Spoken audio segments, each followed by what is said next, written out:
Tunis, à la fin des années 60, lorsque quelques hommes fondent la Jemaah Islamiyya, l'ancêtre de Enarda.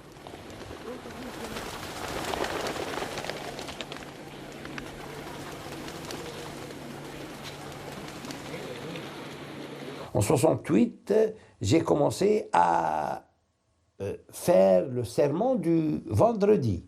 J'avais en ce moment-là 20 années d'âge. Lorsque j'ai fréquenté pour la première fois cette mosquée, j'ai vu un imam en haut et 2 personnes en bas seulement. L'imam, c'était un homme très vieux et il a saisi l'occasion pour me demander qu'est-ce que je faisais. J'ai dit, j'étudiais en même temps le droit et la théologie. Il m'a demandé de venir la semaine d'après pour tenir le sermon du vendredi. Moi, je tiens le sermon du vendredi devant 2 personnes, mais que vais-je dire? Il m'a dit, tu dis ça et ça et ça. Et j'ai commencé à tenir ce serment-là, mais après 6 mois, il m'a visité, il n'a pas pu entrer dans la mosquée, parce qu'il y avait plein de gens à l'intérieur et à l'extérieur.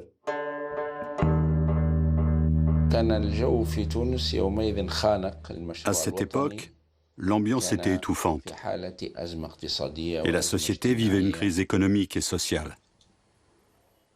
À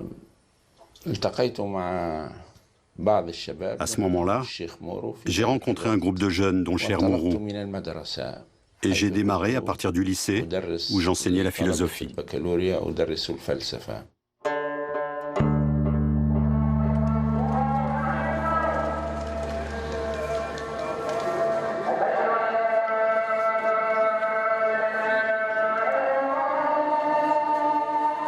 On avait à travailler sur l'idée d'identité, mais on ne savait pas si c'est l'identité tunisienne, l'identité arabe, l'identité islamique, mais quelle identité islamique?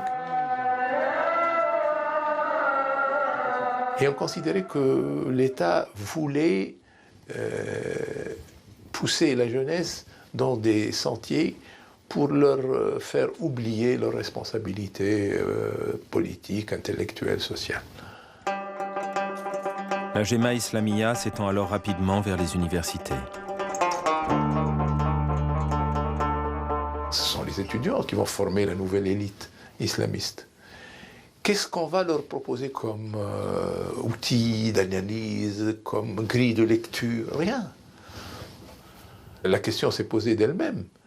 Pourquoi pas l'idéologie des frères musulmans? Vous avez là toute une littérature. Le Caire est alors un des centres de la vie intellectuelle arabe et aussi le berceau des mouvements islamiques, avec la confrérie des frères musulmans. On y lit les écrits de Hassan el-Banna, son fondateur, mais aussi ceux de Saïd Qutb, qui prône un retour à l'identité arabo-musulmane par la lutte politique. Al-Ranouch, il savait pertinemment que l'idéologie frères musulmans n'était pas suffisamment satisfaisante. Mais il savait aussi que s'il n'avait pas choisi cette tendance, on craignait un vide intellectuel au niveau d'un mouvement qui se présentait au niveau de l'université sans armes. Rached Ranouchi choisit finalement l'allégeance aux grands frères égyptiens. Mais à la fin des années 70, 2 événements amènent la Jemaah Islamiyya à trouver sa propre voie politique. Le 26 janvier 1978, des troubles éclatent entre le puissant syndicat UGTT et le président Bourguiba. La répression est sanglante. Les islamistes prennent pour la première fois une position politique contre la répression et soutiennent l'UGTT. Le second événement est d'une toute autre ampleur. L'année suivante, la révolution iranienne est un coup de tonnerre à l'onde de choc inattendu. L'ayatollah Khomeini prend le pouvoir et affirme la dimension révolutionnaire de l'islam politique. Pour les mouvements islamiques du monde entier, de Téhéran à Tunis, l'islam devient l'arme des déshérités.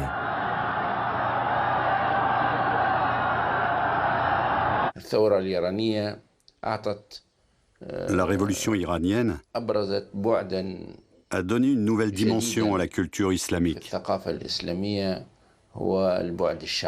une dimension populaire. le peuple, les manifestations. Elle a donné de la valeur aux gens ordinaires que Khomeini nommait les déshérités. Marx disait « Ô travailleurs, unissez-vous ». Khomeini, lui, disait « Déshérités de la terre, votre ennemi est l'arrogance et l'impérialisme ».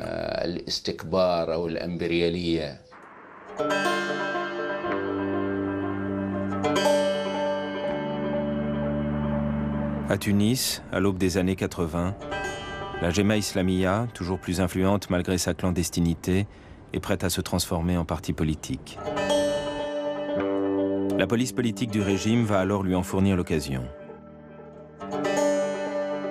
Lors d'une réunion, la police a découvert, le 5 décembre 80, une valise qui contenait des documents qui parlent de cet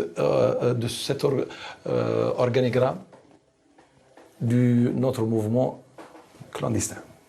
Ben pour la première fois, on découvre qu'il y a un organigramme et qu'il y a une association pyramidale. Il n'avait jamais soupçonné avant. Jamais! Jemaah Islamiyya pense alors pouvoir éviter une répression en tentant de rassurer le pouvoir et demande sa légalisation. Le 6 juin 1981, cette photo marque la transition de Jemaah Islamiyya en mouvement à tendance islamique.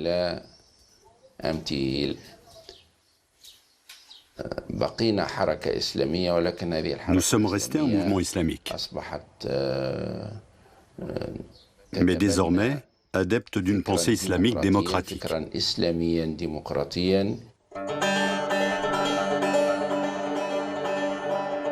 Peine perdue. Bourguiba refuse la légalisation et fait arrêter les leaders islamistes, condamnés à de lourdes peines d'emprisonnement.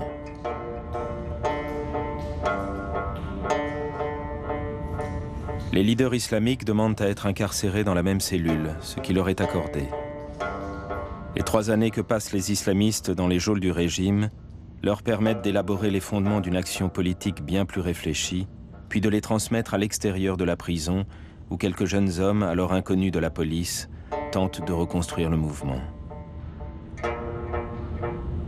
À 28 ans, qu'est-ce que ça signifie être à la tête d'un parti aussi important, avec de nombreux réseaux à travers le pays? Et puis un risque d'arrestation à tous les jours, et puis vraiment une vie de clandestinité, avec une famille, une jeune femme, et une responsabilité, pas seulement, il y a aussi de centaines de prisonniers, et 10 milliers de militants qui se cherchaient. فشلت السلطة في تحقيق أهم أهدافها من وراء حملة الاعتقالات الواسعة والأحكام القاسية، وكان هذا الهدف هو تخويف من خلفهم. تواصل التنظيم وتواصلت الحركة، بل اقتحمت مجالات جديدة، نذكر منها المجال النقابي.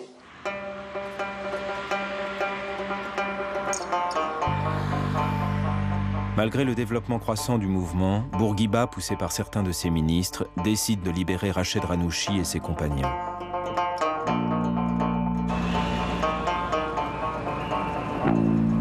Le vieux président est alors sous la pression d'une contestation sociale inégalée depuis 20 ans, déclenchée par l'augmentation du prix du pain.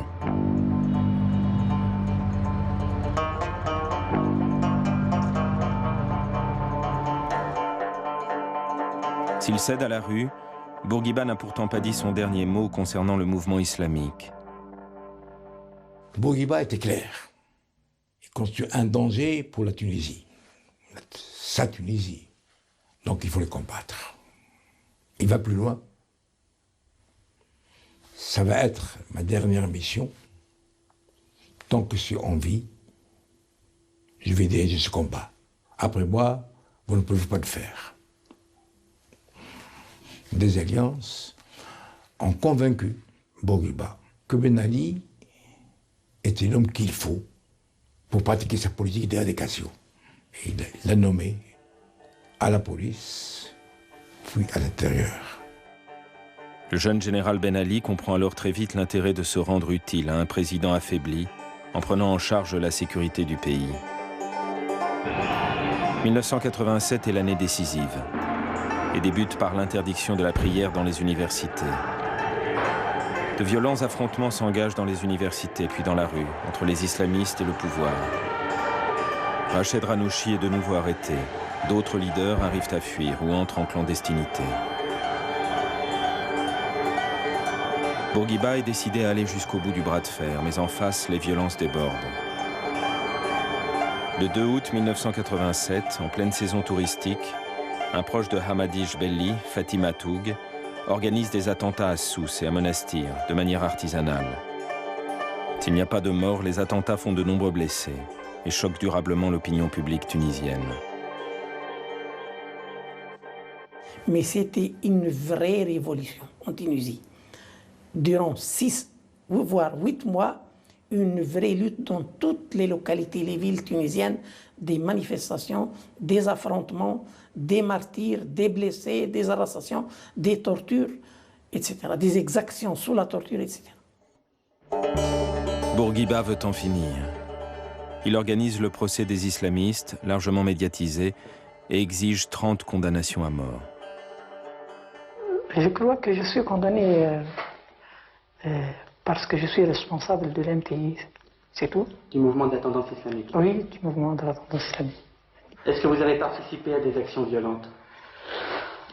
Je n'ai pas participé à des actions violentes et pour nous, en tant que mouvement de tendance islamique, la violence exprime le manque de sentiments humains. Moi, j'étais le chef de la commission qui organise tout ça. Et ils le savent. C'est pourquoi je suis condamné à mort. Par contumace, oui.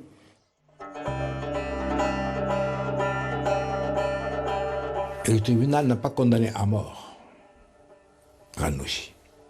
Bourguiba n'a pas été content. Et il a exigé la révision du procès. Nous n'étions pas d'accord.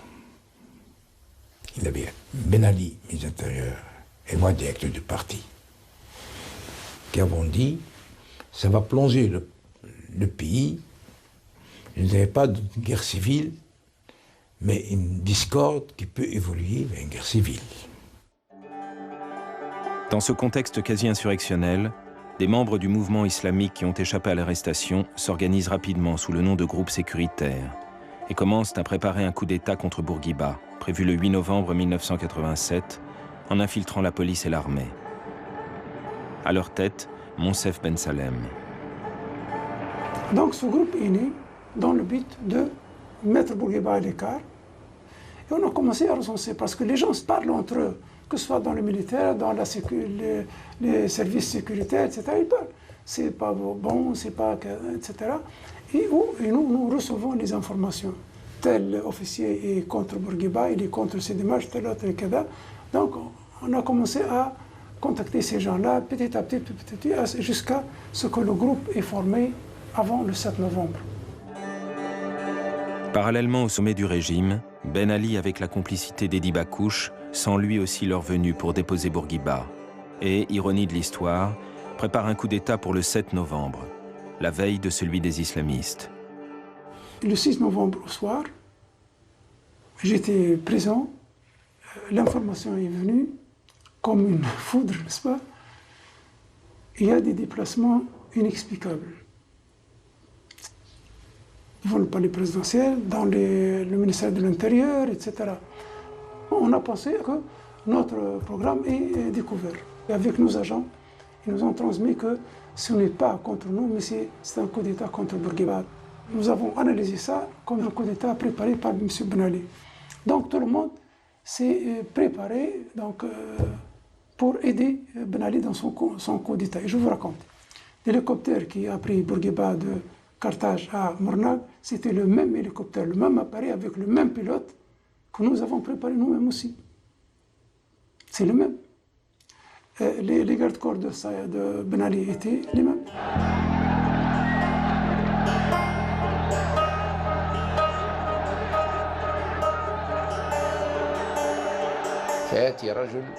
Un homme arrive alors. Il écarte Bourguiba, libère les prisonniers, dit qu'il va consacrer la démocratie et la pluralité et réhabiliter l'identité arabo-musulmane. Il n'y avait pas d'autre alternative que de lui donner l'occasion de le prouver.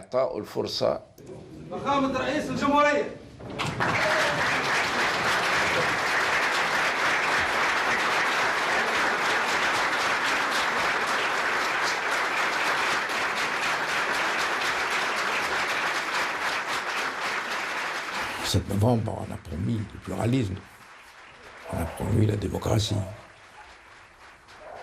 Ben Ali a contacté Ranouchi pour lui dire il faut nous rassurer sur votre position sur le statut personnel. Ranouchi dit ne comptons pas demander son changement.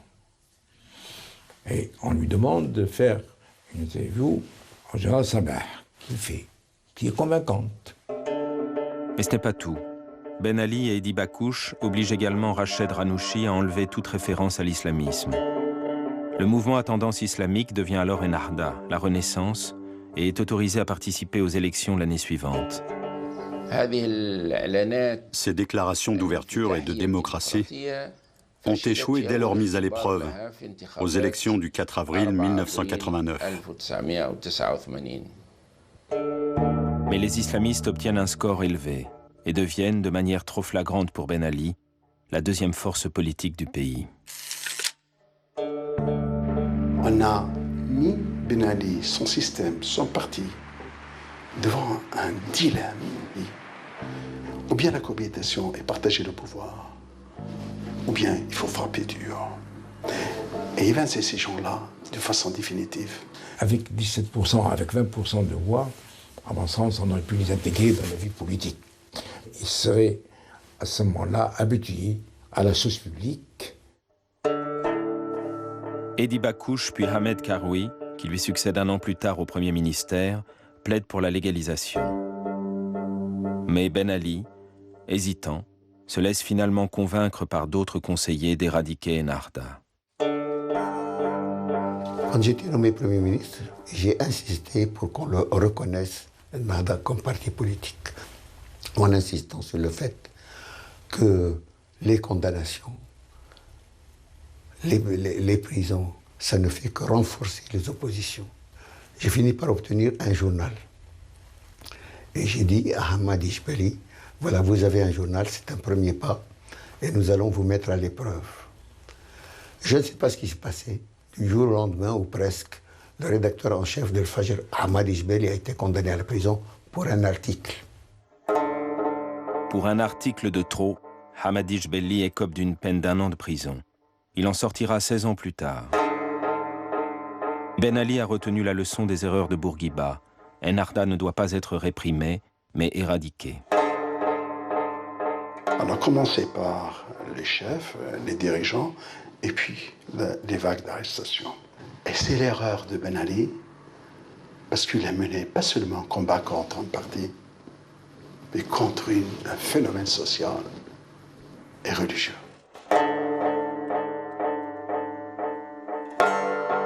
Un engrenage de la violence se met en place, et les bases militantes d'Ennahda réagissent à la violence par la violence. Rached Ranouchi réussit à s'exiler et refuse la confrontation armée qu'il devine sans issue. En face, le pouvoir met savamment en scène la terreur devant les journalistes et les citoyens. La corde est usée, mais ô combien utile. Se servir de la peur intégriste pour mettre en place sa dictature. Il y a eu une réaction violente de Ennahda. Il y a eu les cocktails Molotov, l'acide sulfurique qu'on balançait au visage des gens. On a brûlé un siège, etc. Il faudra c'est Ennahda qui a fait ça, c'est certain. Ils l'ont reconnu, ils ont avancé des noms, mais il faudra situer les responsabilités. Qui a commencé?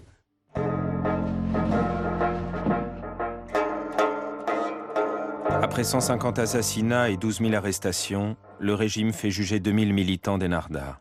Ce sont les grands procès. Mais Ben Ali veut éviter d'en faire des martyrs. Ceux qui n'ont pas pu s'exiler sont alors condamnés à perpétuité.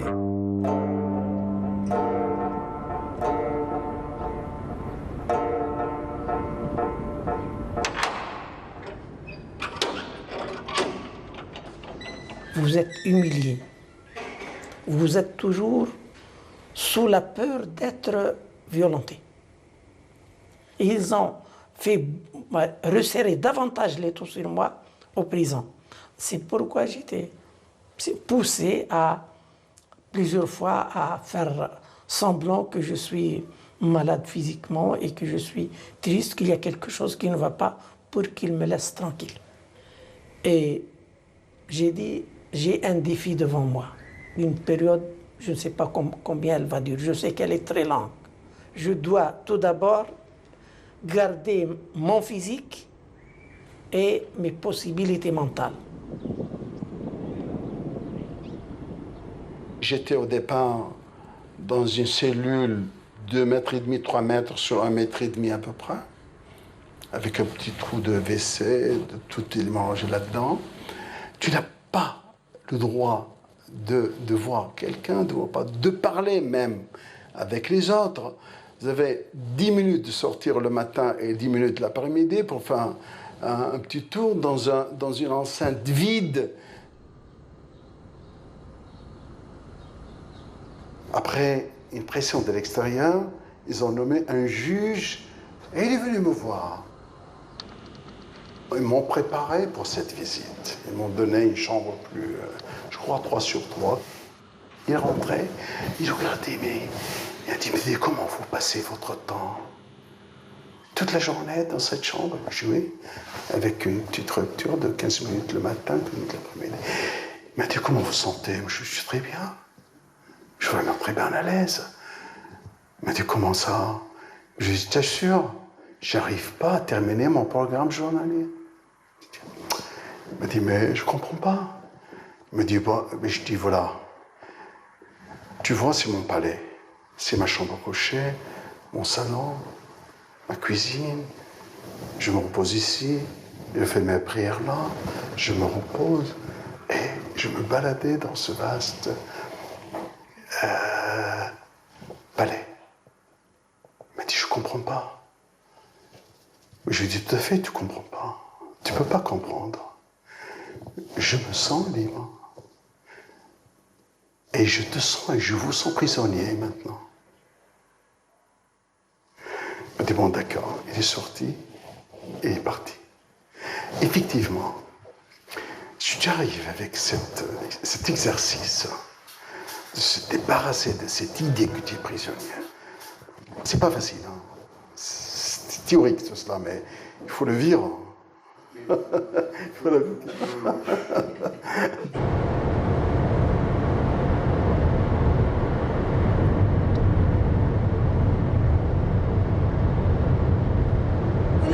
Parce qu'on voit nos enfants souffrir jusqu'à maintenant. Si mon fils aîné n'est pas capable d'appeler son papa, de dire papa à son papa, même d'appeler mon mari à part son nom, il est incapable d'appeler mon mari avec son nom. Il ne peut pas dire « Hé, toi, c'est tri », ou bien père, ou bien papa, ou bien... Il ne dit pas ça. Non, il ne peut pas. Il allait le visiter avec toi en prison, pas du tout? Oui, mais oui, il ne veut pas aller avec moi. Il n'aime pas la prison. Il est hanté par quelque chose qui s'appelle voyage vers le prison. Il vomissait tout le temps. C'est terrible pour un petit garçon de se dire que mon père est en prison et s'imagine que ça peut être difficile. Il ne disait pas à ses copains que son père est en prison. Je disais, ton papa il est là, c'est pas parce qu'il a volé. Ou bien j'essaie de lui faire comprendre, mais c'était pas facile, sincèrement. C'était pas du tout facile.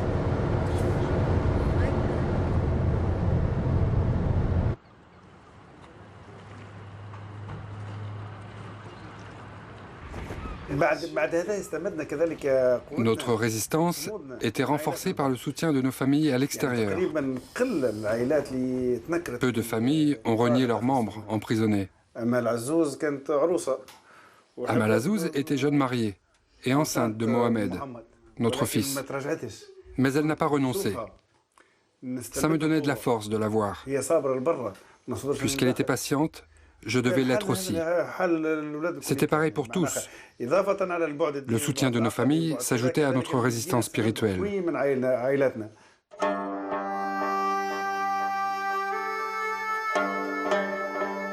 Au début des années 90, il y a désormais deux Ennahdha, celle que la Tunisie oublie dans ses prisons et celle de l'exil, qui reconstitue un leadership de l'autre côté de la Méditerranée. Nous devions défendre l'image d'un mouvement islamiste modéré,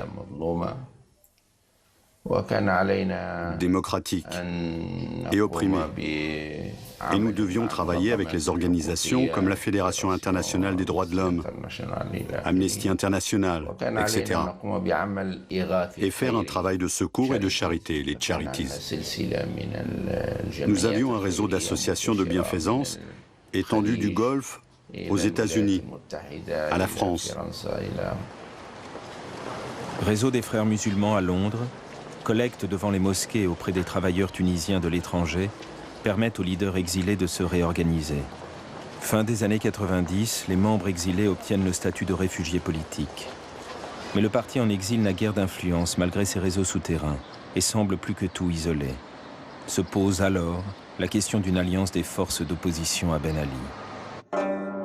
L'alliance a lieu autour de quelques actions, dont des manifestations et grèves de la faim. Des actions médiatiques, mais bien loin de pouvoir déstabiliser Ben Ali. Qui aurait pu prévoir qu'Ennahdha allait renaître des entrailles de l'histoire tunisienne? Qui aurait pu prévoir le bouleversement qui viendra percuter l'histoire 5 ans plus tard?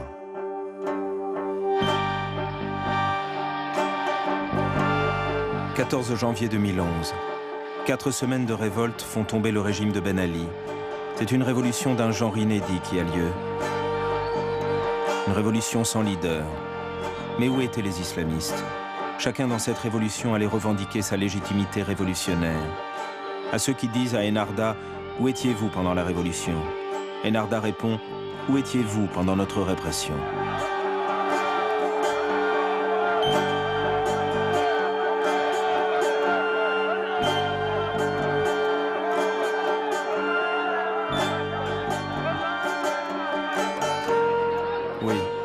Quelle pouvait être l'émotion des militants de Ennahdha ce 30 janvier 2011 à l'aéroport de Tunis, voyant leur leader historique apparaître dans une posture qu'ils n'avaient jamais acquise, libre.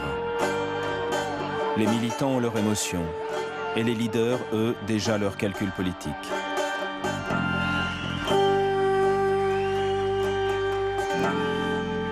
C'est un colosse au pied d'argile qui tente alors de se remettre sur ses jambes. Beaucoup reprochent à Rached Ghannouchi d'avoir échoué à les protéger pendant les années de répression. Mais la logique de famille l'emporte. Les frères et les sœurs de Ennahdha remettent à plus tard leur division. Nous allons nous rassembler des gens qui ont vécu 20 ans en Europe, en Amérique, etc., d'autres qui étaient aux prisons et d'autres qui étaient à l'intérieur du pays.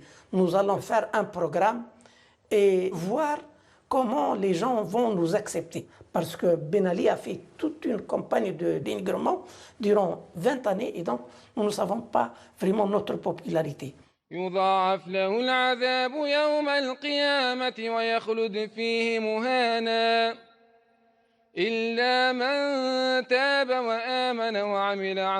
Ennahdha établit rapidement un programme, économiquement libéral, socialement conservateur, mais surtout promet beaucoup. Promet trop.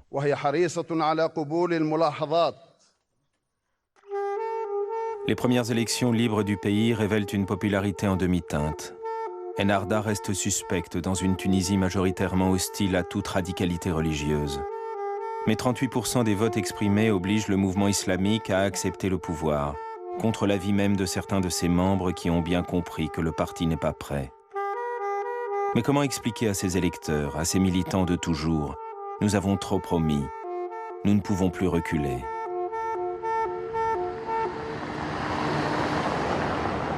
Ennahdha cherche alors des alliés pour gouverner.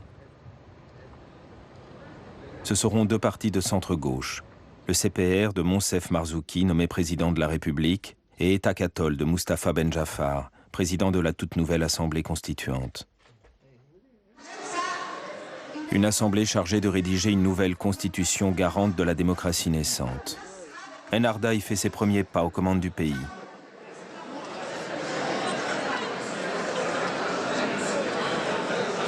Les 89 députés du parti et leurs alliés nomment alors Hamadi Jebeli Premier ministre, poste clé du nouveau pouvoir.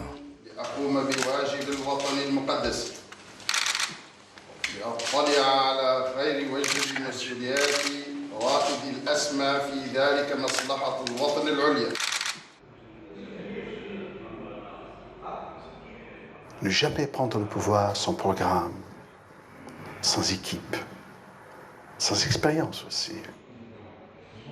Je sais que l'Ennahda, elle était la plus structurée, la plus puissante, la plus adaptée, mais elle n'est pas apte et prête à vraiment mener cette expérience, surtout l'expérience du pouvoir.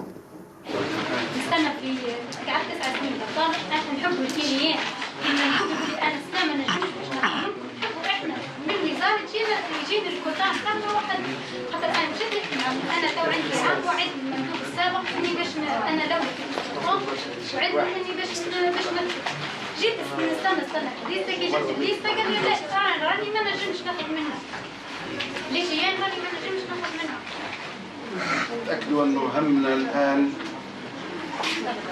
أن احنا نخفف على أبنائنا العربيين ما تصورش أكبر مأساة هي البطالة فما شك مأساة خاصة حامل الشهادات وقت يفني عمره وعائلته تصرف عليه مدة 20 سنة والأكثر بعد ذلك ما نتصورش فما حكومة ولا دولة تحترم نفسها وتكون منبثقة على إرادة شعبية وعلى ثورة وهي تتمتع برؤية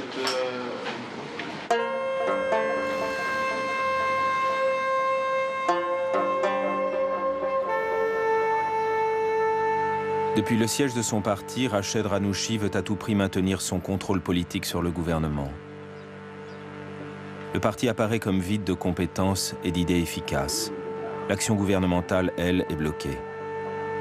Le coût politique en est élevé, pour Ennahda, certes, mais surtout pour la Tunisie tout entière.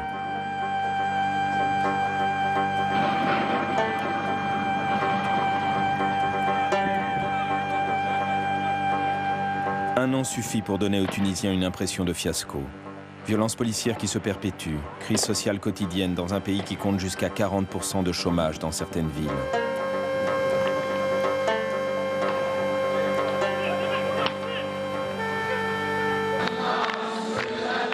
La gauche, à juste titre, dénonce l'amertume d'une révolution qui ne chante pas face à un nouveau pouvoir muet sur les réformes à mener. D'autres auraient-ils fait mieux? Pas sûr. Mais Ennahda n'aurait pas pu faire pire.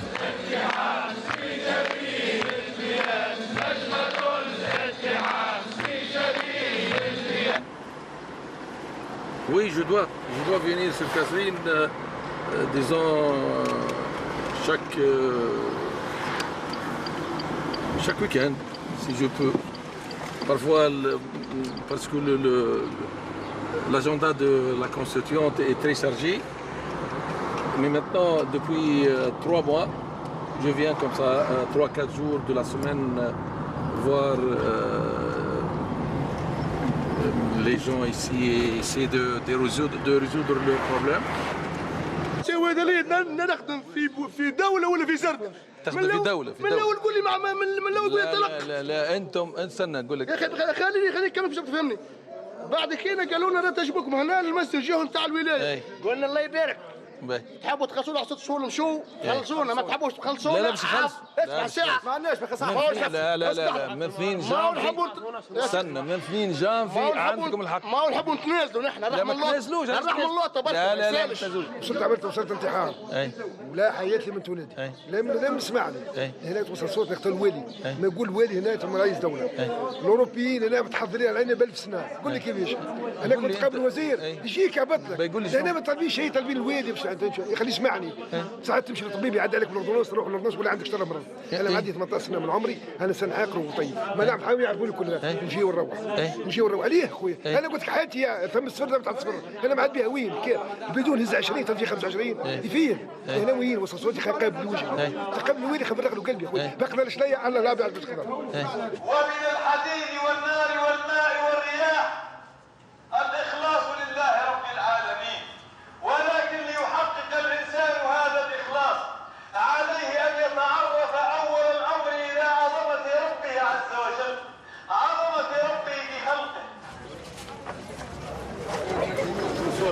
الحمد لله. شوف الناس خارجين في المساجد هذه شيء صورة بلا فايدة مش مرينا شيء هذا بالهم من النهضة خربت البلاد، خربت القصري، النهضة خربت القصري، خربت تونس كاملة. كان الفلوس تشرو، كان على الفلوس، كان الفلوس تشرو، كان على الفلوس، تشرو كان على الفلوس، تشرو كان على الفلوس، تشرو كان على الفلوس. حتى حاجة ما حتى ما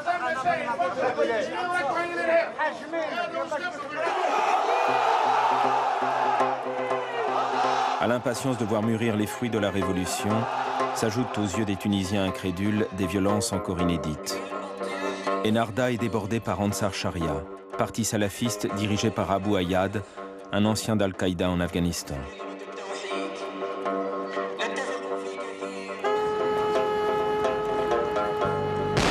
Il faut à Enarda 5 morts dans l'attaque de l'ambassade américaine de Tunis pour prendre conscience du phénomène. Dans le salafisme, il y a deux sensibilités. Une qui est contre l'État, qui nie l'existence de l'État, qui refuse les lois, qui opte pour la violence et la force, et une autre qui est pacifique.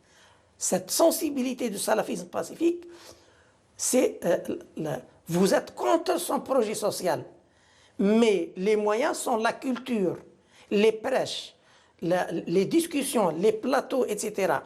Avec l'autre, il n'y a pas de solution. Il y a une solution de sécurité, il faut l'affronter. Une conscience qui arrive bien trop tard. Le 6 février 2013, l'avocat et opposant Choukri Belaïd, héros de la révolution tunisienne, est assassiné devant son domicile de 5 balles de 9 mm. Ce jour-là, le sang divise les Tunisiens. Tous les regards se tournent vers Enarda. Ceux qui veulent accuser Rached Ranouchi d'avoir fait assassiner l'opposant. Ceux qui accusent le ministre de l'Intérieur, Ali Laraïz, de ne pas l'avoir protégé. Les coupables aujourd'hui encore ne sont pas connus. Mais en réalité, par incompétence, Enarda était devenu responsable moralement de la violence en se laissant déborder par les franges les plus radicales de l'islamisme tunisien.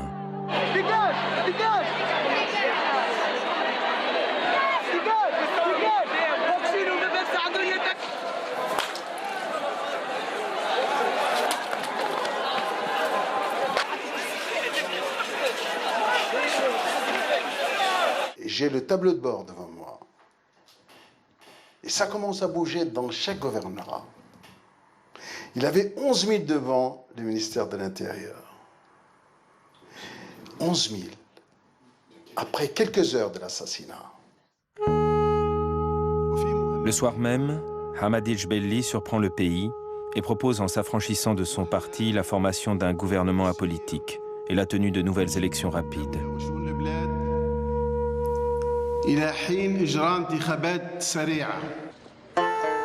Les institutions du pays sont au bord de l'implosion, Enarda aussi. En réalité, Hamadi Jbelli a pris la décision qu'il aurait voulu trancher un an plus tôt. Affirmer la raison d'État face aux errements de son parti et à l'autorité de Rached Ranouchi.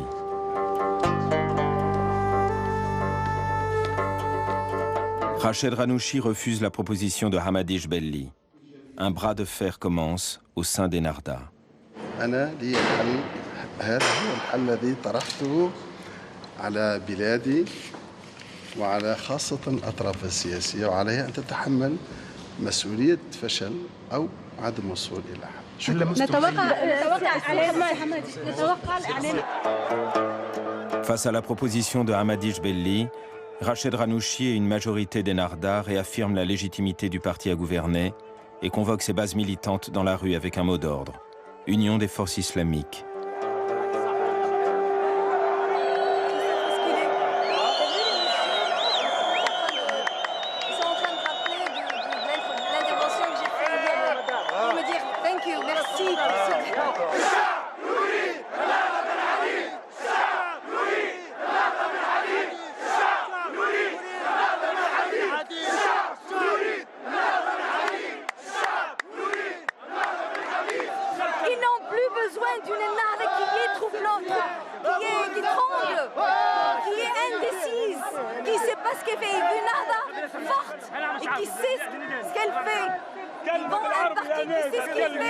تكلمي بالعربي هم يترجموا هم لازم يفهمونا هم يتكلموا نحن نتكلموا بلغتنا نحن عملنا ثوره باش نكونوا عرب باش نكونوا اوفياء الهويه نتاعنا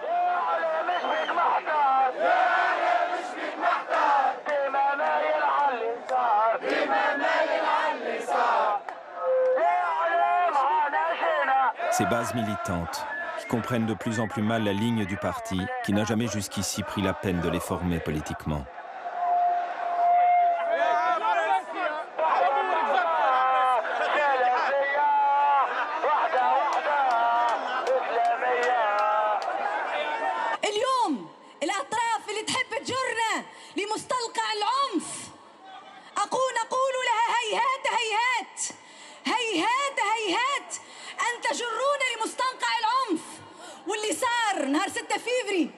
مقتل مناضل بالعيد كان يرمي لشق الصف.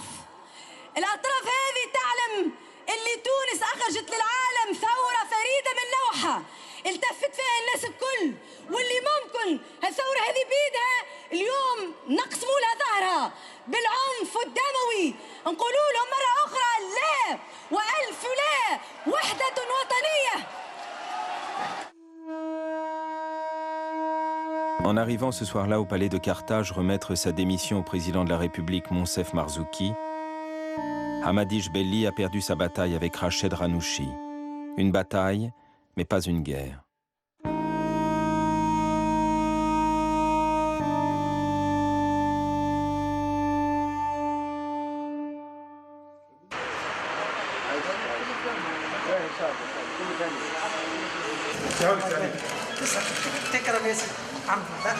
اسمع سيسمعك بتحكي لا هي بالله لا مش حوادث ضروره لا ده بس لا منظم احنا شيخ قياس نعم قياس يعمل رياضه نتيح.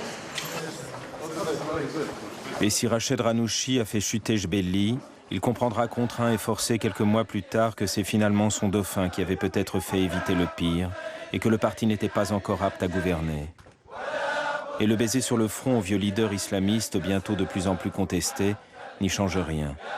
Le parti devait désormais se réformer ou périr.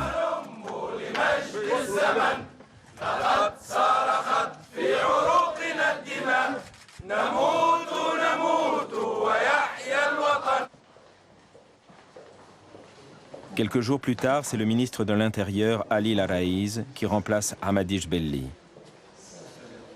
Nous avons encore un long chemin avant vraiment d'instaurer une démocratie. En France ou en Belgique, il n'y a pas des personnes qui disent « nous avons peur que la démocratie s'en va ». Ils peuvent dire que dans ce volet, il faut davantage perfectionner. Nous voulons vraiment en finir avec cette bataille de la démocratie et après quoi on va perfectionner la démocratie. Nous devons beaucoup de travail dans les mentalités, dans la société, parce que la démocratie, ce n'est pas une question seulement politique. Il faut que les familles, dans une famille, dans la société, il faut que les gens soient tolérants et chacun peut faire ce qu'il veut, mais dans des limites de loi. Il doit vraiment jouir de ses droits, mais aussi doit faire ses responsabilités en tant que citoyen.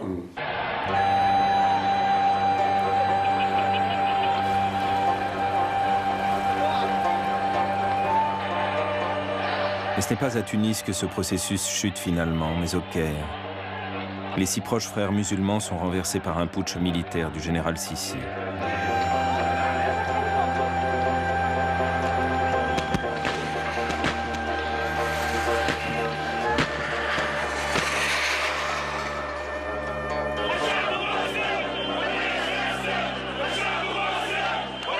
Enarda ne l'a pas anticipé et prend peur.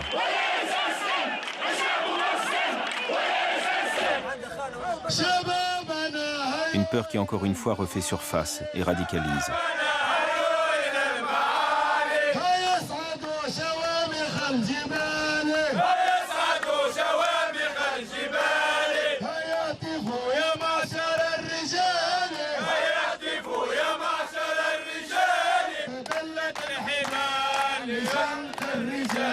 تدلت الحبال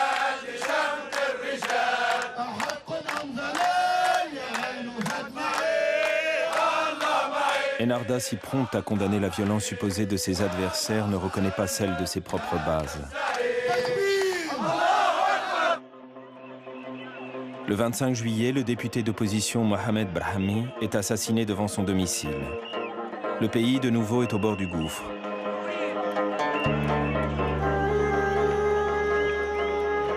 Enarda défend une légitimité électorale, lambeau d'une légitimité politique qu'elle n'a plus. En face, gauche radicale et ancien régime organisent leur mariage de raison et demandent la dissolution de l'Assemblée, pourtant seule institution issue de la Révolution.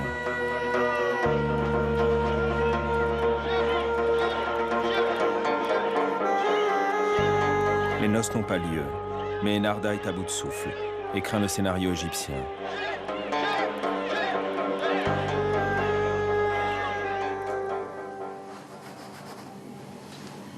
L'Assemblée survit, mais le gouvernement chute quelques mois plus tard. Pour sortir de l'impasse, c'est sous pression d'une société civile en ébullition et des syndicats que Enarda accepte finalement de quitter le pouvoir et de soutenir un gouvernement apolitique pour l'organisation des futures élections. Ce serait pour la première fois dans l'histoire des Arabes, l'histoire contemporaine au moins, et même lointaine, comme parti d'appartenance islamique prend le pouvoir et mène des élections libres et démocratiques. Et s'il perd, il doit céder le pouvoir. À ce moment-là, ce sera l'acte 2 de la Révolution.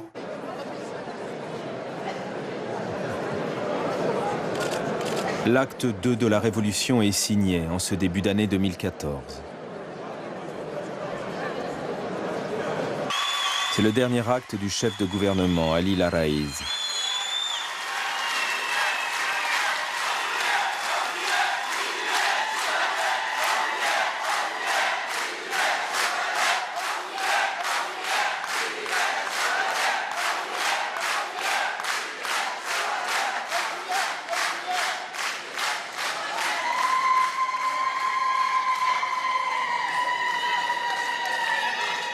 Enarda, malgré la débâcle de sa gouvernance, a prouvé qu'un parti islamiste pouvait porter en lui les valeurs d'une démocratie.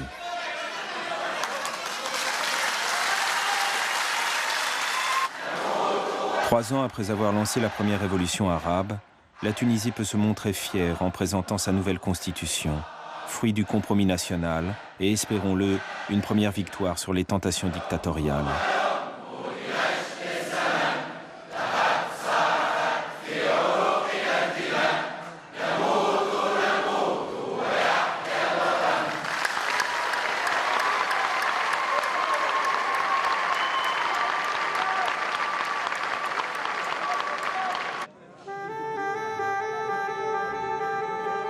Une constitution qui rappelle qu'aucun pouvoir et qu'aucun parti n'est ou ne sera exemplaire, et que la liberté fragile par nature doit faire l'objet d'une vigilance de chaque instant.